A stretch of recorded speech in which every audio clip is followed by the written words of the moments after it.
Estamos com a nota aí da Mancha, né, dizendo que mentiras foram contadas e que eles fizeram isso pelo bem do Palmeiras. Eu acho que assim tem duas diferenças grandes nessa história, que é a situação de ambos os clubes, né? A situação, inclusive, dos presidentes de ambos os clubes. Uma presidente muito forte, com um clube que está muito bem, e um presidente muito enfraquecido num clube que está muito mal, inclusive financeiramente, que obviamente é o caso do Corinthians. Esse caso da Mancha, se de fato, né, a gente colocar essa permanência do Dudu na conta da Mancha contra um desejo que era supostamente do atleta e do clube, me preocupa muito que uma torcida organizada passe a determinar o futuro do clube e se entender mais ciente ou com mais capacidade para decidir o que é melhor para o clube ou não. Né? O Palmeiras recebeu uma proposta e avaliou de maneira profissional, que era uma proposta interessante, partindo inclusive do princípio de que o atleta queria sair. Né? Para mim, a conversa precisa começar desse princípio. Né? Então, se houve alguma coação, né? Se o Dudu tivesse intenção de ir embora, né? Ele teria feito isso depois de ser publicamente destratado. Eu concordo, eu discordo, aliás, de que a Leila tenha destratado o Dudu ou que o Palmeiras o tenha destratado. Ele pediu para sair, ele foi atrás de uma proposta. Essa proposta veio, o clube aceitou, todas as três partes deram um aceite inicial no contrato e era por isso que ele ia sair. Quando ela disse o ciclo dele se encerrou, é porque tinha aí um aceite, né? Um desejo do atleta de ir embora. Quem iniciou o fim desse ciclo foi o próprio atleta. Né? E a partir daí, a Mancha se inseriu na história para tentar dar esses rumos. Então, numa situação muito diferente, porque hoje o clube não precisa sanar suas dívidas com a ajuda da torcida e vai muito bem dentro de campo também, obrigado. No caso do Corinthians, né, em relação a Gaviões, é um grande atestado de incompetência para as gestões recentes e atual do Corinthians. Né? Escrevi sobre isso hoje. É como se você pegasse um amigo rico que está muito endividado por conta de todos os erros que ele mesmo cometeu, e você resolvesse juntar todos os amigos quebrados para falar assim, não, vamos fazer uma vaquinha aqui, porque esse aqui sozinho ele não vai conseguir sair desse buraco. Ainda que ele tenha toda a condição de ganhar dinheiro, ainda que ele tenha toda a estrutura, sozinho ele não vai conseguir. Então, é um grande atestado de desesperança, descrença, desconfiança, até porque um dos princípios básicos dessa conversa com a Caixa é de que a diretoria não participe e o dinheiro não passe pelo Corinthians. Né? Então, além do absurdo de você querer que uma torcida que já doa uma parte enorme do seu tempo e da sua renda para torcer para um clube, para comprar camisa, para comprar ingresso, para viajar, para apoiar o clube, agora ainda tem que pagar uma dívida que não foi ela que fez, que não foi ela que tomou a decisão de fazer, eu acho completamente absurdo e acho que demonstra muito da confiança ou falta de confiança que se tem hoje na capacidade de gestão daqueles que estão à frente do clube com a segunda maior torcida do país, inserido no maior mercado financeiro do Brasil. O potencial econômico do Corinthians é gigantesco. E você tem uma torcida fazendo vaquinha para pagar a dívida. Isso diz muito sobre o que foi feito na gestão do Corinthians nos últimos anos. Arnaldo, eu vou fazer uma pequena correção, não é uma correção, mas é um adendo aqui, porque quando eu falo do órgão fiscalizador, eles ficam bravos, eles mandam mensagem, eles ficam fora. Eles podiam ter esse poder todo para fazer outro tipo de coisa, mas de qualquer forma, segundo eles não são totalmente, né, situação. Que até eles colocarem em reunião com Augusto pontos de discórdia. Nossa, mas que corajosos! Pode falar, não. Bom, eu vou meio na contramão. Nos dois casos. E acho que o poder das torcidas organizadas em São Paulo ele não pode ser desprezado. Em todos os aspectos, político, econômico, social, ele não pode ser desprezado. Nos três clubes grandes de São Paulo. Pegando o caso do Palmeiras, que é o mais simples, porque o Palmeiras depende muito pouco da organizada, não depende nada da organizada, né? Aliás, tem uma política, mas já dependeu, né? A Leila, para se consolidar no poder, já dependeu da organizada. É sempre bom a gente contar a história direitinho como foi, inclusive financiando o carnaval e tudo mais. Agora existe uma ruptura. Na minha concepção, a atuação da organizada foi sim decisiva para a permanência do Dudu. Sim, o presidente e os principais líderes da organizada foi aquela reviravolta, aquele momento da reviravolta. encontro pessoal, visita ao apartamento do Dudu e tudo mais. Até a gente está de acordo. Até a gente está de acordo. Então, mas vamos lá. Então, assim, eu achei o pronunciamento da Leila exemplar depois da reunião do Dudu com a organizada, mas, para mim, ela empresária que é, de grande sucesso, líder, quando ela fala textualmente o ciclo desse jogador acabou no clube, ela passa do limite, até porque não acabou, não tinha acabado e não tinha rescisão contratual. Ela deixou o jogador numa situação bem desconfortável, porque o ciclo do Dudu tem mais 1 ano e meio de contrato. Então ele não acabou o ciclo do Dudu. E isso está gravado, falado textualmente. O ciclo dele acabou. Entre outras palavras bem colocadas, essa para mim foi mal colocada, na minha opinião.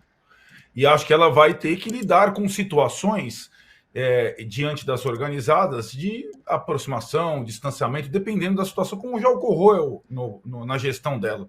Se ela precisar do apoio das organizadas para ser reeleita, não é o caso agora, me parece, ela vai buscar. E assim são as questões políticas em todos os lugares, nos clubes de futebol também. No lado do Corinthians é uma outra situação. A torcida sempre foi muito poderosa. Se ela não é governo totalmente, ou oposição, ela foi decisiva na votação. Ela tem vários membros, mais do que a Mancha, no conselho. Ela tem peso decisivo no campo.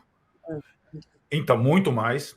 E tem uma questão nessa história, ela tem uma estabilidade muito maior que o clube no momento, inclusive financeira. O patrocinador do Corinthians continuou com a torcida e foi embora do clube. Isso mais simbólico não existe.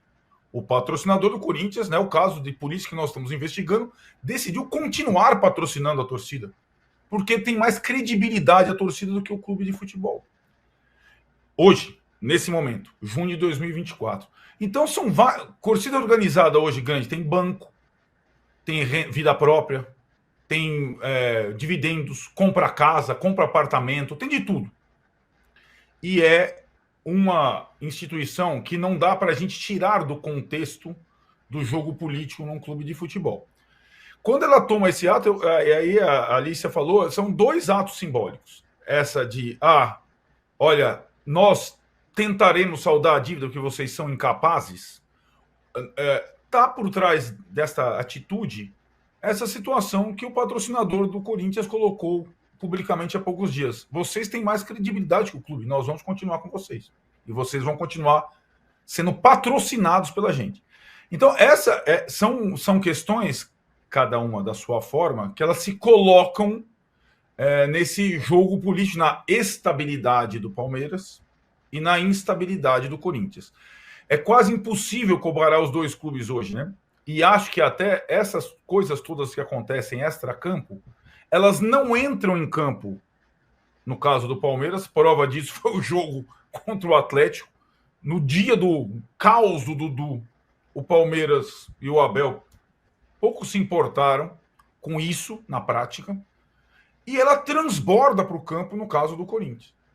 Pode ser fica ou não do Carlos Miguel, na situação do Cifute, no negócio do Antônio Oliveira. Então, eu só não posso, nesse caso todo, dizer que a torcida organizada do Corinthians, que teve sim papel e ela tem responsabilidade na eleição do Augusto Melo, é responsável pela crise do Corinthians.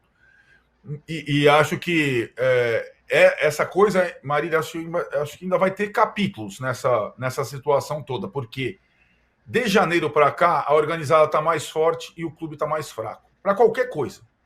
Para qualquer situação. E se o Augusto Melo perde o apoio da organizada, talvez ele rode também. Tem uma pequena mudança na organizada. Você falou que de janeiro para cá a organizada está mais forte. Também é bom a gente pontuar que teve eleição.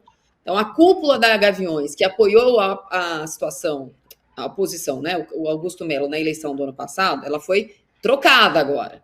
Ela foi trocada em abril. Ela ainda está ligada à situação, mas é uma outra direção. Já são outras pessoas que estão no comando da organizada. E essa mudança ela é importante, porque eles não são tão ligados ao Rubão, que é um cara da Gaviões e que também está contra o Augusto, mas o Rubão está dentro da Gaviões, né? Ele é da Gaviões desde o começo. Então tem uma sutil diferença. Por isso essa coisa do estádio agora, ela parte e não acreditamos nem na situação, porque é um grupo da Gaviões que sumiu o poder agora que não se alia ao Duílio, ao Andrés, a essa turma, mas também ainda não deu o dedinho para o Augusto.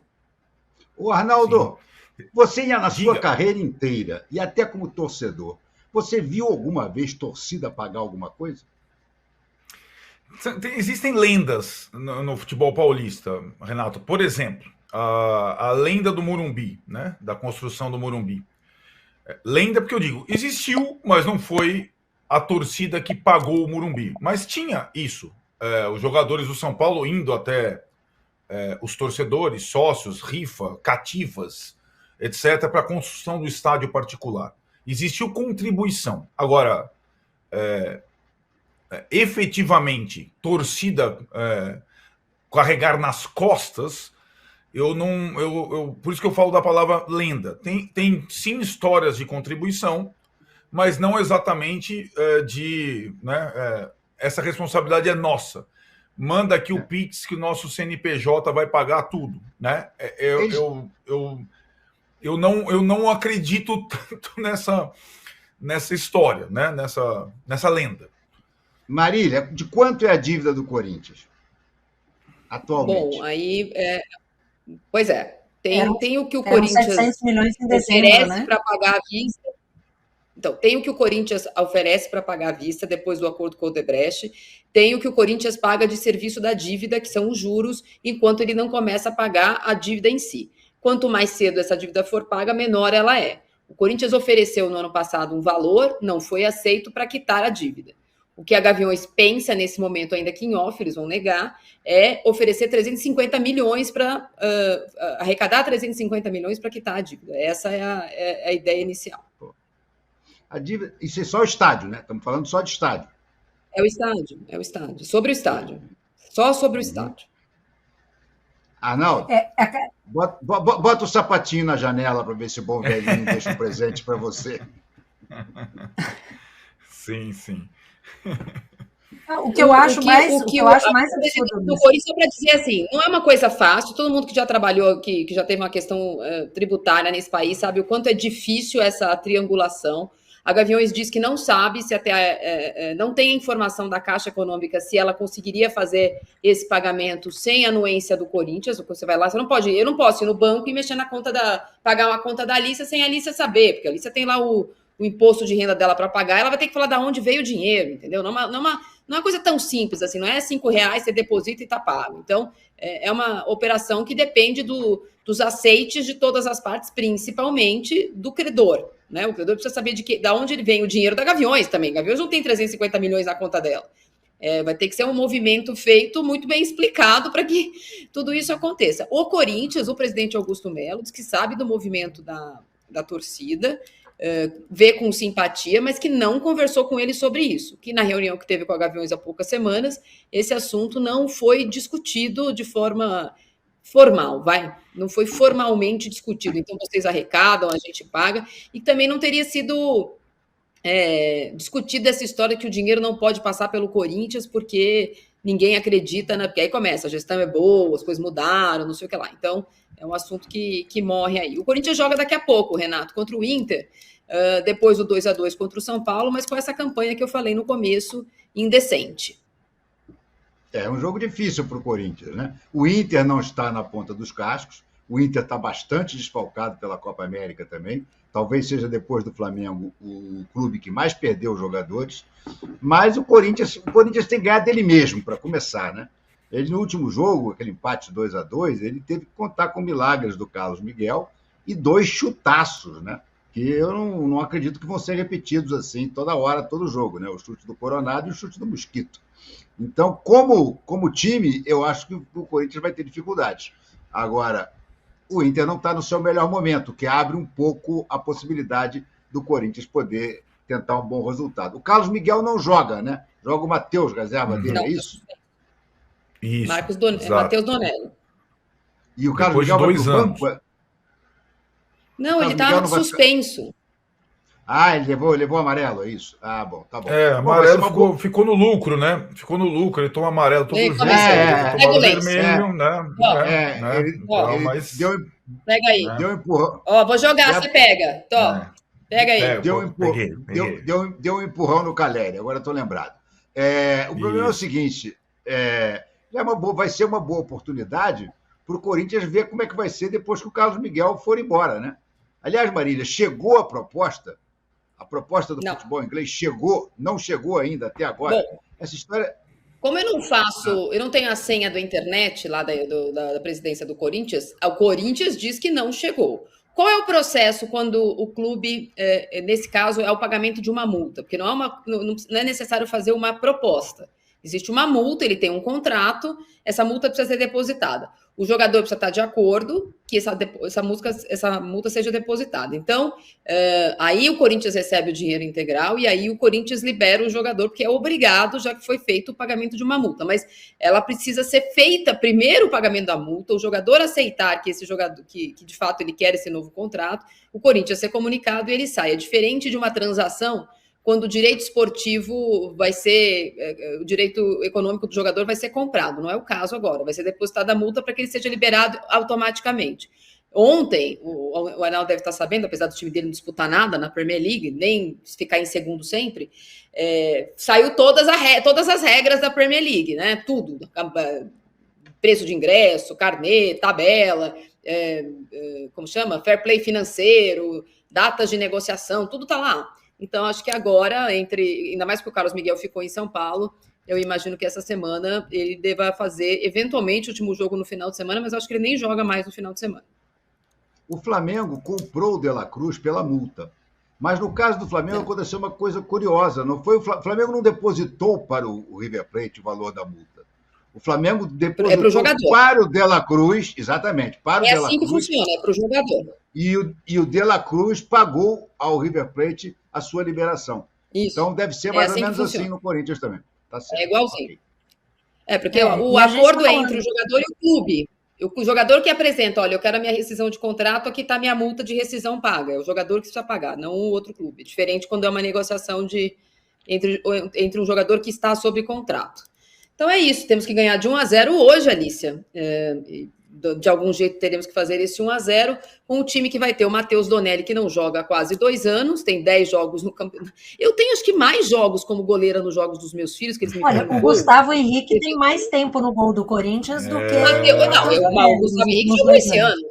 Poderia ser ele, verdade. É uma boa lembrança. Exatamente, está mais rodado e vai fazer uma falta imensa, né? Tem o Garro, né? O Garro joga hoje e, portanto, eu acho que quem não vai jogar, a gente não tem a escalação, mas pela minha apuração, o Mosquito volta para o banco, porque não é todo jogo que dá para acertar aquele gol. E não é todo jogo que o atacante do outro time solta a bola daquele jeito.